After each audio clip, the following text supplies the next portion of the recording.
Nu ir ką, sveiki žvejai, nepraliek nei savaitėlę. Žemės ūkį nusprendžiau užsiimti. Ne su ta žvejyba visai. Ūkininkausiu. Ukon. Gal geriau esi šitą vežtų į. Man rods, kad lengviau bus.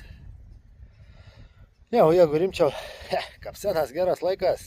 Rinksimės, leiksiu, nepirksim. Turim šitą va šudyną. Priemonį. Ir все, savo krovinom rankelėm surinksim slėgs, gal jau norės kepti. Nes ant tų lenkiškų, ant tų visokių visai nekimba. Nu, pažiūrėsim. Kaims gal išgelbės ten ves žvejybą. Kimam į darbą, o jau vyriu tep vos 5, su kada nuvažiaus prie tos kirvyts. Niek, nuvažiaus. Susitinkam jau prie skirvyts.